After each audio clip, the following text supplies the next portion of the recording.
കംസന്റെ ആജ്ഞ അനുസരിച്ച് ശ്രീകൃഷ്ണനെയും ബലരാമനെയും മധുരയ്ക്ക് കൂട്ടിക്കൊണ്ടുവരുവാനായി അക്രൂരൻ മധുരയിലെത്തുന്നു. തനിക്ക് ലഭിക്കുവാൻ പോകുന്ന ശ്രീകൃഷ്ണ ദർശനം ഭഗവാന്റെ കാരുണ്യമാണെന്ന് അക്രൂരൻ വിചാരിക്കുന്നു. യാത്രയിലുടനീളം ശ്രീകൃഷ്ണനെയും ബലരാമനെയും കുറിച്ച് ഓർത്തുകൊണ്ട് അക്രൂരൻ ഗോകുലത്തിൽ പ്രവേശിച്ചപ്പോൾ അവിടെ ഭൂമിയിൽ പതിഞ്ഞിരിക്കുന്ന കൃഷ്ണൻ്റെ കാലടികൾ കണ്ടു. ഭഗവാന്റെ കാലടി ചിഹ്നങ്ങൾ തിരിച്ചറിഞ്ഞ അക്രൂരൻ തേരിൽ നിന്നും ചാടിയിറങ്ങി സന്തോഷാശ്രുക്കൾ നിറഞ്ഞ കണ്ണുകളോടെ ആ പൊടിയിൽ കിടന്നുരുണ്ടു. പിന്നെയും കുറേ ദൂരം വന്നപ്പോൾ ശ്രീകൃഷ്ണനെയും ബലരാമനെയും വ്രജത്തിൽ പശുക്കളെ കെട്ടി കറക്കുന്ന സ്ഥലത്ത് നിൽക്കുന്നത് കണ്ടു. ഭക്തനായ അക്രൂരൻ്റെ കണ്ണുകളിൽ സന്തോഷാശ്രുക്കൾ നിറഞ്ഞു വഴിഞ്ഞൊഴുകി. സംസാരിക്കാനാവാതെ തൊഴുതുകൊണ്ട് നമസ്കരിച്ച അക്രൂരനെ രാമകൃഷ്ണന്മാർ ഗൃഹത്തിലേക്ക് കൊണ്ടുപോയി ആതിഥേയ മര്യാദയോടെ സൽക്കരിച്ചു. അത്താഴത്തിനു ശേഷം അക്രൂരൻ തൻ്റെ ആഗമനോദ്ദേശം കൃഷ്ണനോട് പറഞ്ഞു.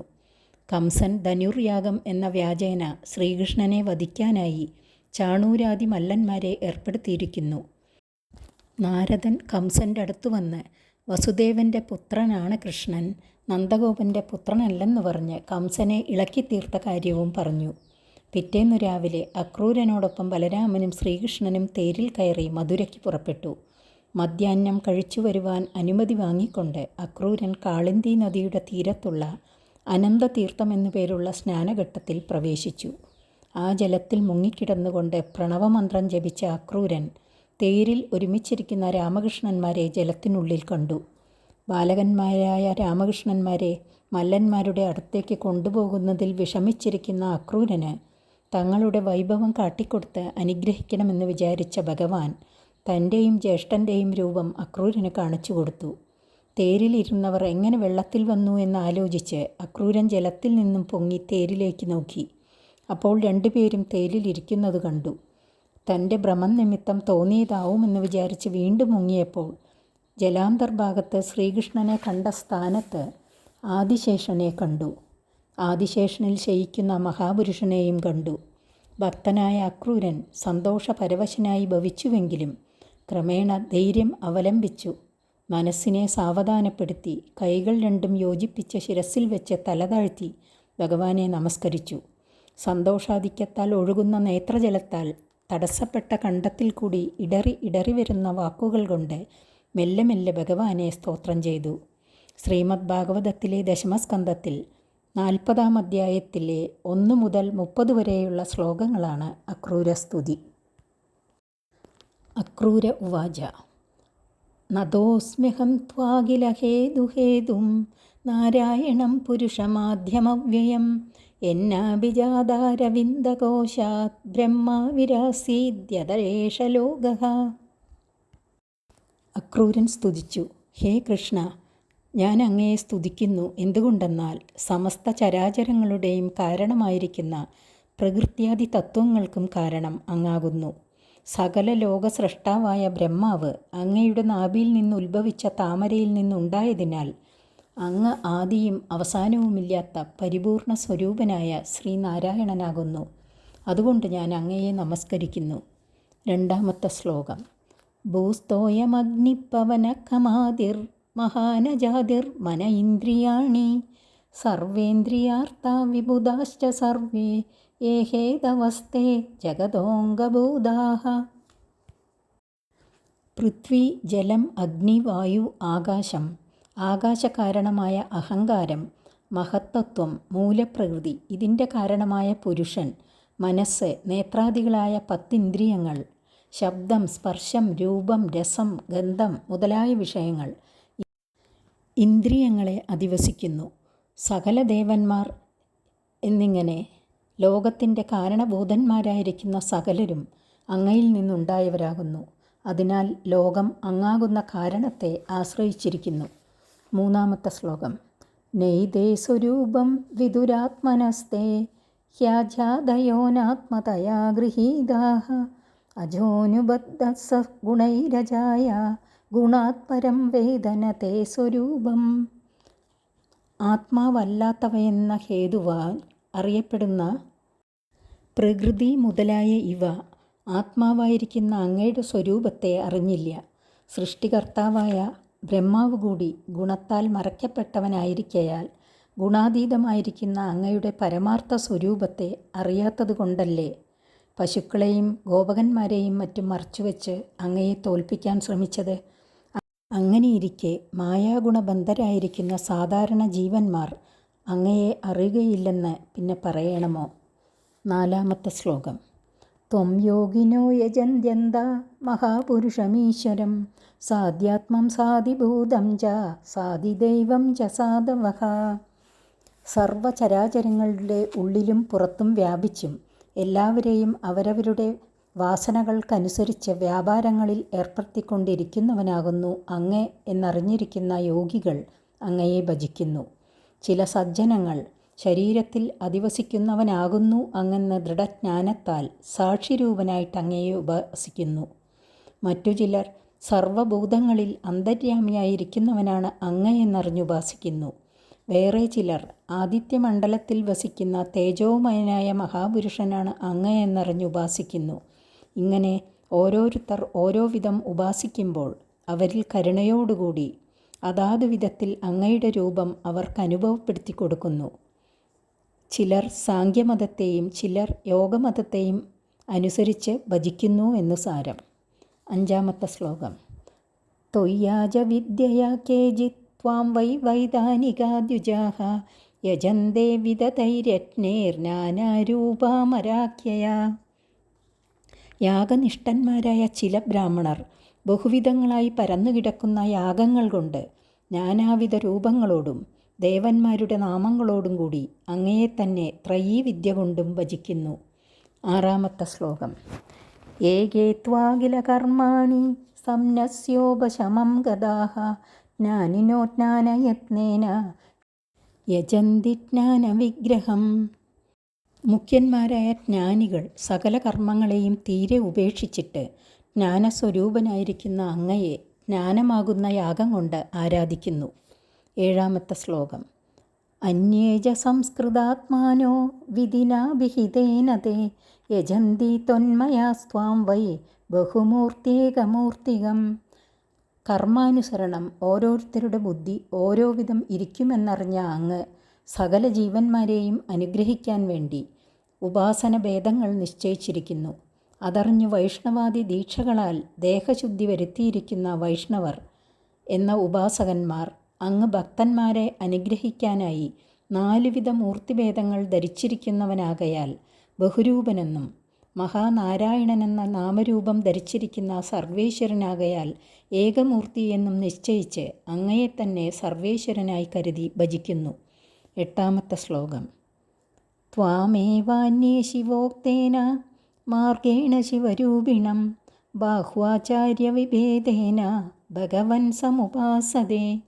ഹേ ഭഗവൻ, വേറെ ചിലർ ബഹുവിധന്മാരായ ആചാര്യന്മാരുടെ ഭിന്നാഭിപ്രായം നിമിത്തം ശിവനെക്കുറിച്ച് പറഞ്ഞിരിക്കുന്ന മാർഗത്തെക്കൊണ്ട് ശിവരൂപിയായിരിക്കുന്ന അങ്ങയെ തന്നെ സമ്യക്കാകും വണ്ണം ഉപാസിക്കുന്നു. 9-ാമത്തെ ശ്ലോകം. സർവയേവ യജന്തി ത്വാം സർവദേവമയേശ്വരം യേപ്യന്യദേവതാ ഭക്താ യദ്യപ്യന്യതീയ പ്രഭോ. ഹേ പ്രഭോ, സർവദേവതാ സ്വരൂപനായിരിക്കുന്ന അങ്ങയെ തന്നെ എല്ലാവരും യജിക്കുന്നു. ഓരോരുത്തർ അവരവരുടെ ബുദ്ധിവേദം അനുസരിച്ച് അങ്ങേക്ക് ഓരോ നാമരൂപങ്ങൾ കൽപ്പിക്കുന്നു. ഏതുവിധം നാമരൂപങ്ങൾ കൽപ്പിച്ചു ഭജിക്കുന്നവരും അങ്ങയെ തന്നെ സേവിക്കുന്നവരാകയാൽ അവരുടെ സങ്കല്പമനുസരിച്ചുള്ള നാമരൂപങ്ങൾ ധരിച്ചും കൊണ്ട് അവർക്കെല്ലാവർക്കും സങ്കല്പിച്ച ഫലങ്ങൾ അങ്ങ് നൽകുന്നു. 10-ാമത്തെ ശ്ലോകം. യദാദ്രിപ്രഭവാ നദ്യഃ പർജന്യപൂരിതാ പ്രഭോ വിശന്തി സർവദഃ സിന്ധും തദ്വത്വാം ഗതയോന്തതഃ. അതുകൊണ്ട് സകല മാർഗങ്ങളും അങ്ങയിൽ പര്യവസാനിക്കുന്നുവെന്ന് ദൃഷ്ടാന്തപൂർവം പറയുന്നു. പർവ്വതങ്ങളിൽ നിന്ന് ഉത്ഭവിക്കുന്ന നദികളിൽ മഴ പെയ്ത് ജലം നിറയുമ്പോൾ ഓരോ ദിക്കുകളിൽ കൂടി ഒഴുകി ഏതുവിധം സമുദ്രത്തിൽ ചെന്ന് ചേരുന്നുവോ അതുപോലെ ഭജനമാർഗങ്ങളെല്ലാം അവസാനത്തിൽ അങ്ങയിൽ തന്നെ വന്നു ചേരുന്നു. 11-ാമത്തെ ശ്ലോകം. സത്വം രജസ്തമ ഇതി ഭവതഃ പ്രകൃതേർഗുണാഃ തേഷു ഹി പ്രാകൃതാ പ്രോതാ ആബ്രഹ്മസ്ഥാവരാദയഃ. അങ്ങയുടെ ശക്തിസ്വരൂപിണിയായിരിക്കുന്ന പ്രകൃതിയിൽ സത്വം, രജസ്, തമസ് എന്നീ 3 ഗുണങ്ങളുമിരിക്കുന്നു. ബ്രഹ്മാവ് മുതൽ സ്ഥാവരങ്ങൾ വരെയുള്ള സകല ചരാചരങ്ങളും പ്രകൃതി കാര്യങ്ങളാകയാൽ സത്വാദി ഗുണങ്ങളെ ആശ്രയിച്ചവരാകുന്നു. ജീവന്മാർ ഗുണങ്ങളെയും ഗുണങ്ങൾ പ്രകൃതിയെയും പ്രകൃതി അങ്ങയെയും ആശ്രയിക്കുന്നു. 12-ാമത്തെ ശ്ലോകം. തുഭ്യം നമസ്തേസ്തു വിഷക്തദൃഷ്ടയേ സർവാത്മനെ സർവധിയാം ച സാക്ഷിണേ ഗുണപ്രവാഹോയമവിദ്യയാ കൃതഃ പ്രവർത്തതേ ദേവനൃതിര്യഗാത്മസു. ഹേ ഭഗവൻ, അങ്ങ് സാധാരണ ജീവന്മാരെ പോലെ ഒരു ശരീരത്തെ ധരിച്ചിരിക്കുന്നുവെങ്കിലും ഈ ശരീരധാരണം സ്വേച്ഛ നിമിത്തമാകുന്നു, കർമ്മനിമിത്തമല്ല. സർവാത്മാവായിരിക്കുന്ന അങ്ങയ്ക്ക് ഞാനെന്നും എൻ്റേതെന്നുമുള്ള ഭേദഭാവനയ്ക്ക് അവകാശമില്ലാത്തതിനാൽ അങ്ങയുടെ ബുദ്ധി യാതൊന്നിനോടും പറ്റിയിരിക്കുന്നില്ല. മാത്രമല്ല, അങ്ങ് സർവസാക്ഷിയും നിർലേപനും നിത്യതൃപ്തനും ഉദാസീനനുമാകുന്നു. സാധാരണ ജീവന്മാരാകട്ടെ സത്വം, രജസ്, തമസ് എന്നീ 3 ഗുണങ്ങൾ നിമിത്തം വിശുദ്ധ ജ്ഞാനസ്വരൂപനായ ആത്മാവിൻ്റെ ബോധം അവർക്കില്ലാത്തതിനാൽ ദേവ, മനുഷ്യ, തിര്യക്കാദി ശരീരങ്ങൾ ധരിച്ച് ഞാൻ സുഖി ദുഃഖി എന്നുള്ള വിചാരങ്ങളോടുകൂടി പ്രവൃത്തിമാർഗത്തിൽ കിടന്ന് തിരിഞ്ഞുകൊണ്ട് ജനനമരണ പ്രവാഹരൂപമായ സംസാരത്തിൽ നിന്ന് കരകയറാതെ അതിൽ തന്നെ മുങ്ങിപ്പൊങ്ങി കുഴങ്ങുന്നു. ഇങ്ങനെ അകൃതാർത്ഥരായ ജീവന്മാർക്കും നിത്യതൃപ്തനായ അങ്ങയ്ക്കും തമ്മിൽ മഹാഭേദമിരിക്കുന്നു. അതിനാൽ ഞാൻ സംസാര ദുഃഖ നിവൃത്തിക്കായിക്കൊണ്ട് അങ്ങയെ നമസ്കരിക്കുന്നു. 13-ാമത്തെ ശ്ലോകം. അഗ്നിർമുഖം തേവ നിരംഗ്രിരീഷണം സൂര്യോ നഭോ നാഭിരഥോ ദിശശ്രുതിഃ ദ്യൗകം സുരേന്ദ്രാസ്തവ ബാഹവോർണവഃ കുക്ഷിർമരുത്പ്രാണബലം പ്രകൽപ്പിതം. ഹേ ഭഗവാൻ, അങ്ങയുടെ മുഖം അഗ്നിയാകുന്നു, അങ്ങയുടെ പാദം ഭൂമിയാകുന്നു. പാതാളം മുതൽ ഭൂതല പര്യന്തമുള്ള 7 ലോകങ്ങൾ, പാദമൂലം മുതൽ ജഗ്നപര്യന്തമുള്ള അങ്ങയുടെ അവയവങ്ങൾ ആകുന്നു. അങ്ങയുടെ നേത്രം സൂര്യനാകുന്നു.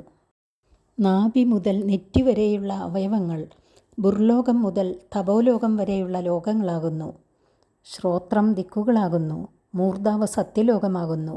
ഇന്ദ്രാദികളായ ദിക്പാലകന്മാർ അങ്ങയുടെ കൈകളാകുന്നു. കുക്ഷി സമുദ്രങ്ങളാകുന്നു.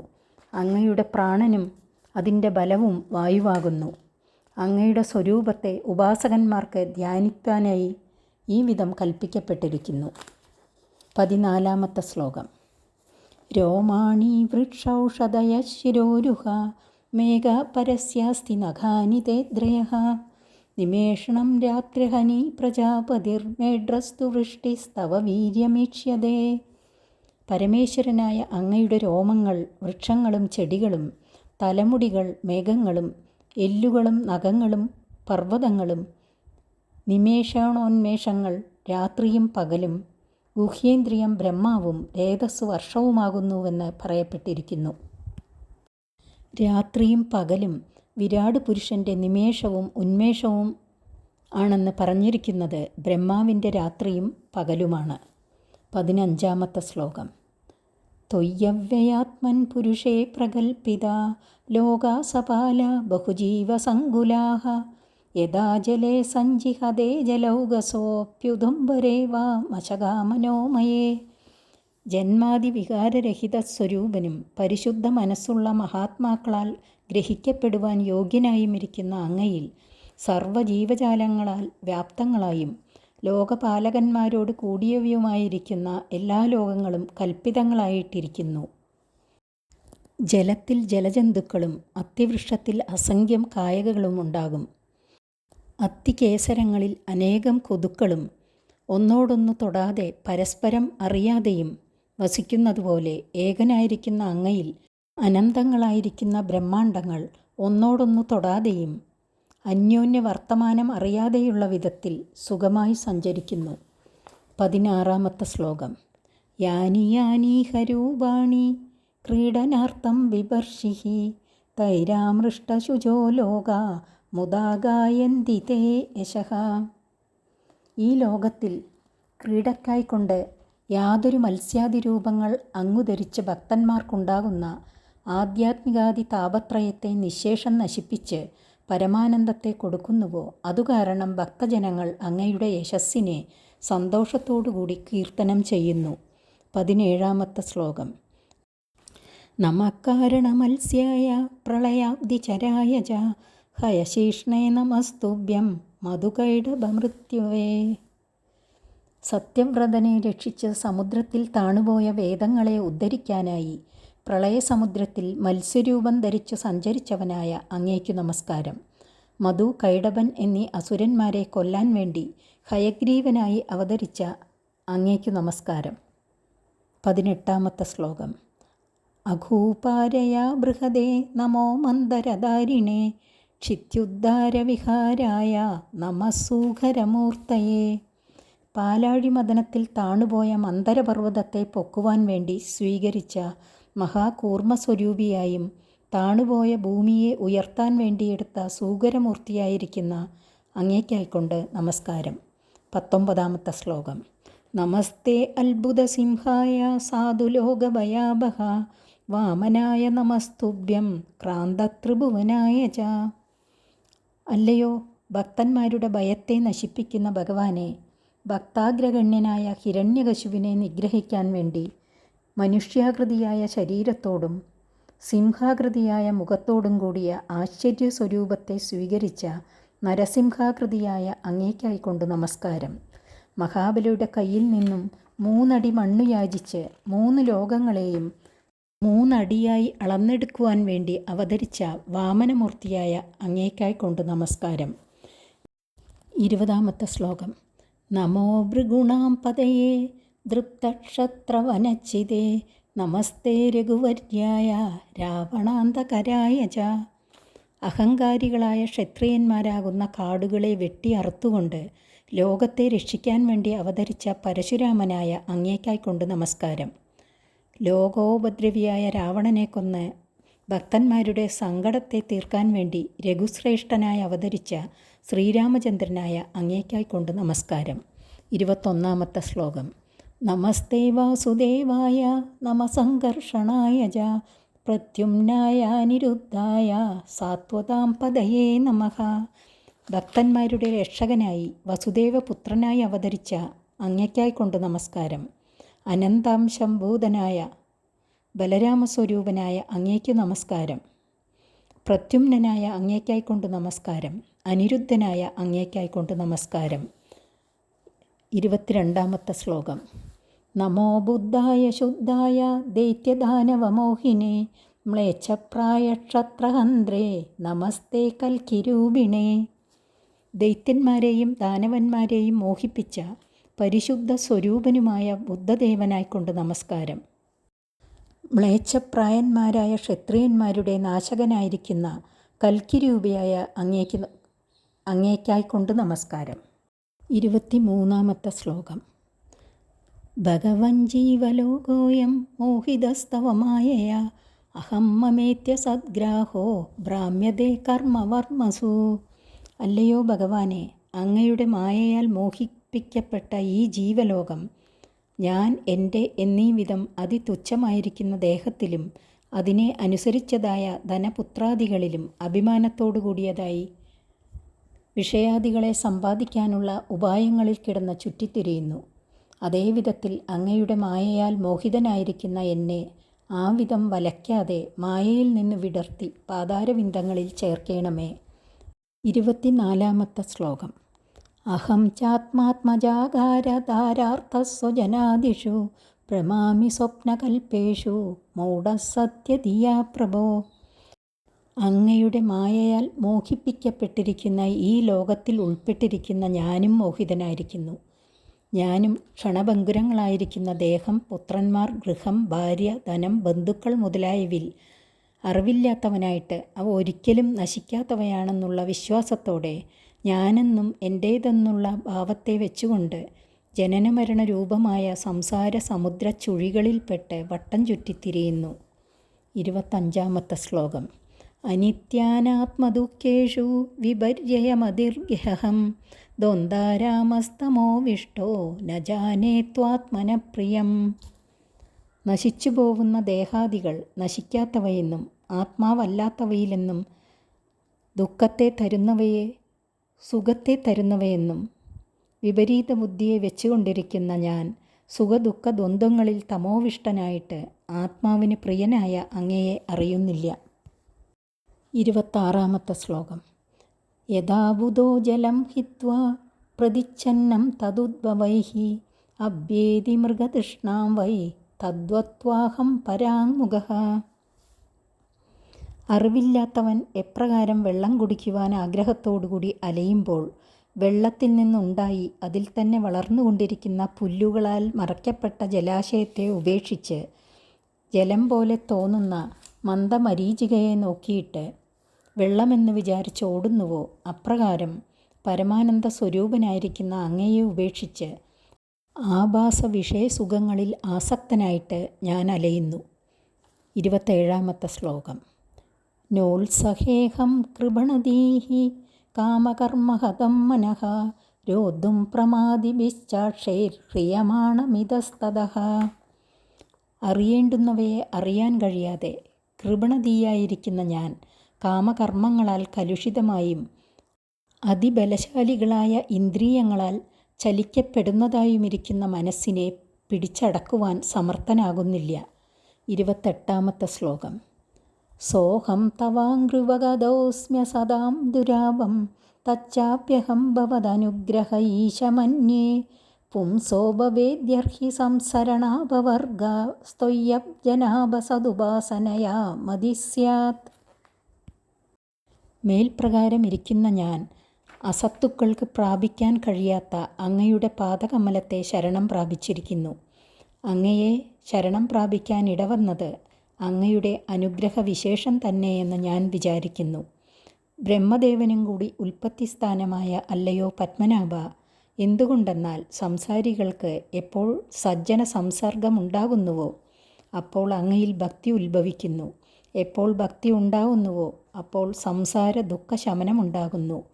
എന്നാൽ ഞാനാവട്ടെ അങ്ങയുടെ അനുഗ്രഹം കൊണ്ട് അങ്ങയുടെ ദർശന സ്പർശനാദി സുഖം സിദ്ധിച്ചവനാകയാൽ നിശ്ചയമായും മോക്ഷത്തിന് അർഹനായിത്തീർന്നിരിക്കുന്നു. 29-ാമത്തെ ശ്ലോകം. നമോ വിജ്ഞാനമാത്രായ സർവപ്രത്യയഹേതവേ പുരുഷേശപ്രധാനായ ബ്രഹ്മണേനന്ദശക്തയേ. ജ്ഞാനസ്വരൂപനായും സമസ്ത ജ്ഞാനകാരണമൂർത്തിയായും പുരുഷേശപ്രധാനനായും ബ്രഹ്മസ്വരൂപിയായും അനന്തശക്തിയോട് കൂടിയിരിക്കുന്നവനുമായിരിക്കുന്ന അങ്ങേക്കായിക്കൊണ്ട് നമസ്കാരം. 30-ാമത്തെ ശ്ലോകം. നമസ്തേ വാസുദേവായ സർവഭൂതക്ഷയായ ച ഋഷികേശ നമസ്തുഭ്യം പ്രപന്നം പാഹി മാം പ്രഭോ. സർവചരാചരങ്ങൾക്കും നിവാസസ്ഥാനമായും ഇപ്പോൾ വസുദേവപുത്രനായി അവതരിച്ചും സർവേന്ദ്രിയ രക്ഷകനായും പ്രഭുവായുമിരിക്കുന്ന അങ്ങേക്കായിക്കൊണ്ട് നമസ്കാരം. ശരണാഗതനായിരിക്കുന്ന എന്നെ അങ്ങ് സംസാര ഭയത്തിൽ നിന്ന് രക്ഷിക്കണമേ. അക്രൂരസ്തുതി അവസാനിച്ചു. ഹരി ഓം.